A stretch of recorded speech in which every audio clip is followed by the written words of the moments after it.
Мына жақында сол конституция атасымын деген Текебаев жооп берди. Шыкмаматтын маселесинде.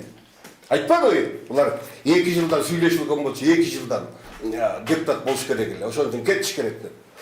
Айланай, карапай, мен ойлонуп көргүлөчү. Жогорку кеңештин депутаты 120 депутаттан турат деп турат. Текебаевдин логикасы менен эсептесек, ошол парламентке өткөн 5 партия 120 депутаттын жарым жылдан, 1 жылдан акчасын алып туруп депутат кыла берет. Бул проходной двор да. То есть 600 депутатты шайлап койгонго тийбеске мүмкүнчүлүк бар. Анткени лидер айтат да, давай 6 ай болосуң, 1 жыл болосуң, 2 жыл болосуң, анан кетесиң, бул келет. Ушул мамлекеттик орган. Ушул мамлекеттик саясатпы. Вот жакында Текебаев айтты, Шыкмаматовдун эме эткенде. А Шыкмаматов хоть ошол Атамекендин фракция лидери. Ошол киши ошондой мамиле болуп аткандан кийин калганга кандай мамиле болот? Вот ошондуктан шайлоо системасын өзгөртөлү деп атабыз. Депутат элдин өкүлү, региондун өкүлү. Ошол региондун эли депутатты шайлайт, анан ошол жака барып биздин кызыкчылык коргоп жиберет. А бүгүн жок, партиянын кызыкчылыгы да эмес. Партиянын лидеринин кызыкчылыгын коргойт. Эгер партиянын лидеринин кызыкчылыгын коргосо, кетет депутаттыктан да. Депутатты ким аныктап атат? Партиянын лидери аныктап атат. Убагында мындай элге мынтип түшүндүргөн. Биз партияларды өстүрүшүбүз керек деп. Бизге каршы ошентип жооп бериш керек. Бул туура эмес десек. Эми 2000 партиялык тизме болгондон бери 3 шайлоо өттү. 2008, 2010, 2015. Мен силерге айтып коеюн, партия өнүктүбү? Мен билгенде ошол тарыхый биринчи партиялар Атамекен, СДПК бүгүн кайсылап алды. Мына ушул шайлоо системасы келгенден кийин чачылбады да болот, өнүккөн жок да. Эми асаба тиги илгери кетип айтпай эле коеюн биздин партиялар. Биз ошол эсептеп албай калдык. Кыргыз Республикасынын жаранын жашоо турмушунун деңгээлин, анын жогорулашы, шарт түзүп бериши бул түздөн түз өкмөттүн милдети. Эшек менен, ат менен деңгээлди баалабаш керек. Мен ойлойм, билим менен баалаш керек.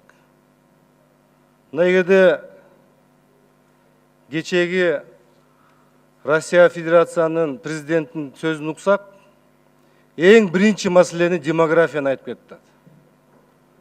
Бизде Кыргызстанда демография боюнча бизде оң тарап, оң жак болот. Мына бир күндө статистиканы карасак, өсүшү 292 адам бир күндө прирост болот. 70 адам миграция кетет бир күндө. Эми ойлоп көрүңүз. Ушул бир күндө төрөлгөн адамдын билими кандай болот келечекте? Жашоо турмушу кандай болот келечекте? Өкмөткө айтат элем, көз карашты өзгөртүш керек. Мен айтып кеткен мурда, бизде келечекте 4-чү өндүрүштүк революция келет. Ал жерде жаңы ойлор, жаңы технологиялар, жаңы билим келет ал жерге. Келечекте мына эксперттер айтып атат, 153 кесип жок болот келечекте. 153 кесип жок болот деп. Мына ушул билим берүү тармагын, көз карашын башкача карап, ошол багытты терең изилдеп, ошол билим берүү системасын башкача караш керек. Мектептен баштап, профтехобразование, жогорку окуу жайларды карап, системасын карап, келечекте кайсы кесип бизге керек болот деп, мына ошонун баарын аныкташ керек. Эртең анан кийин биздин билим деңгээлибиз төмөн болуп, анан кечеги окшогон сөздөргө ошо арасында эле, жанында эле жүрүп сөз айтып жүрбөйлүк.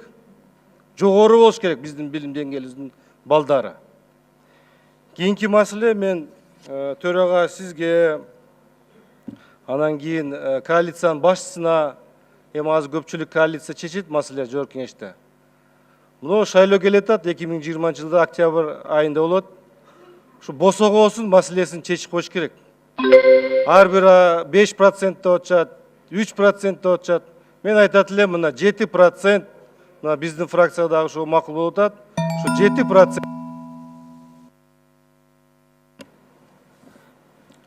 Рахмат, Бақтияр Ергешевич. Кейінгі сөз депутат Розова Карамат Бабашевнада. Саламатсыздарбы, урматтуу коллегалар, урматтуу жыйындын катышуучулары. Эми баткен деген сөздөн баштагым келип турат. Бүгүн бизде баткен деген сөз бат кен чыгат деген сөз. Ошондуктан биздин баткендин тоолорунан алтын, көмүр, нефть, алюминий, сымап, мрамор, ал эми мөмө жемиштин бардык түрлөрү бизде өсөт. Ошондуктан биздин тоолорубуздан суулар түшөт, сууга да кенен бай болуп эсептелебиз. Биздин обуздун аймагында 5 өлкөлөр аралык дарыялар бар. Ошол дарыялар бизде ошол 3 мамлекет пайдаланабыз. Булардын аттарын айтып берсем, булардын аттары өзбек жана тажик тилдеринде биздин тоодон түшүп, ошондуктан көпчүлүк жагына ошолор пайдаланылат. Ошондуктан бизде баткен жергеси суудан өтө таңкыс болуп эсептелинет. Маселен, Шахмардан Исфарамсай Сок дарыялары бизден туура келип Өзбекстанга өтүп кетет. Ал эми Исфара бул ак суу деп коет, Козу Баглан дарыялары Тажик Республикасынан чектешип аларды каржылайт. Эми мен эмне деп айткым келет? Урматтуу Алмазбек Акунжанович, биз кийинки жумада ошол баткендин кароо үчүн атайын өкмөттүк күн белгиледик. Ошондуктан ошол жерге келгенде курук келбестен аябай чоң президентибиз айтып атпайбы, аймактарды көтөрөлдү 3 жылдан бери айтып атат. Приоритет кылып эң көйгөйлүү деп туруп ушу баткенди көтөрүү боюнча чоң программа менен өкмөттүн келишин суранып кетет элем.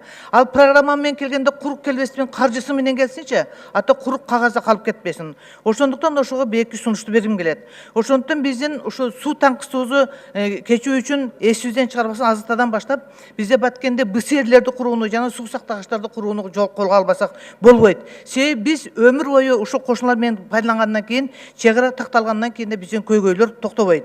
Ошону менен катар облусубуздун ушу чек ара менен чектешкен жерлеринде аябай бош жерлер көп. Ошол мезгилде биздин баткен элдиде ушу элдерге тамарка берүү 20 жылдан бери токтоп турат. Трансформация болгондуктан. Ошону менен катар мен айткым келет. Биз ошо элдерден үлүштөрү 2 гектар, 2 сөтүктөн үлүшү бар.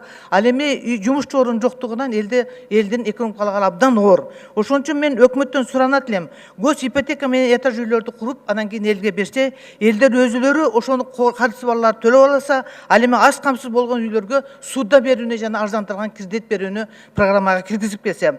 Ошону менен катар жумушчу орундун жоктугунан баткенде ушу жумушчу орун түзүүгө ыңгайлуу шарттар бар.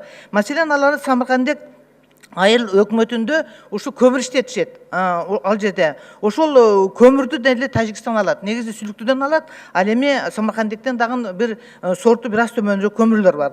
Ошондон көмүр иштетүүнүн сырткары ушу Самаркандиктен Мадиген Акчечек деген жери бар, жайыты бар. Ал жайытка уже Тажикстанга качан өтүп кеткенин билбеймин. Элдер абдан нааразы. Ал жерде уже Тажикстан поселок түзүп алган. Аны кайтаруу мүмкүнчүлүгү барбы же жокпу билбейм. Ошол жерде аябай жогорку сапаттагы абдан чоң кирпич, цемент чыга турган немелер бар. Ошондуктан ал жерге биз кирпич заводун курсак болот. Ал эми Бай Карабакта болсо, бизде Карабакта абдан чоң өрүктөр сүрүп.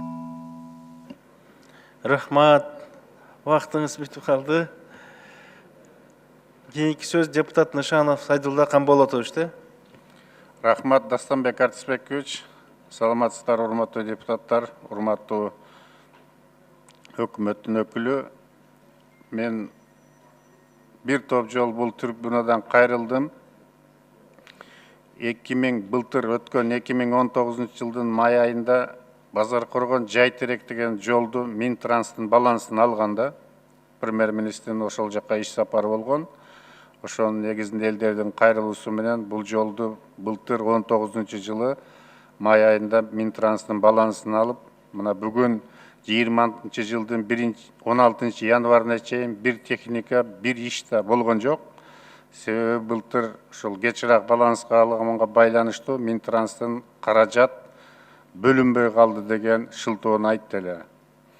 Алмаз Акунжанович, мына азыр 2020 жыл болду, ушуну Минтранска тапшырма берип, быйылкы иш пландарга киргизип, каражат бөлүп, ошол жолду стандартка алып келип, анан элдин каттоосуна шарт түзүш керек.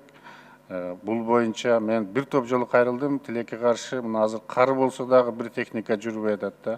Ушуларды көз көмөлгө алып, тапшырманы берип, анан жыйынтыгын айтып койсоңуздар. Себеби азыр эгер планга кирбей калса, быйыл да каражат жок деп, ал жолго эч нерсе жасалбай калат.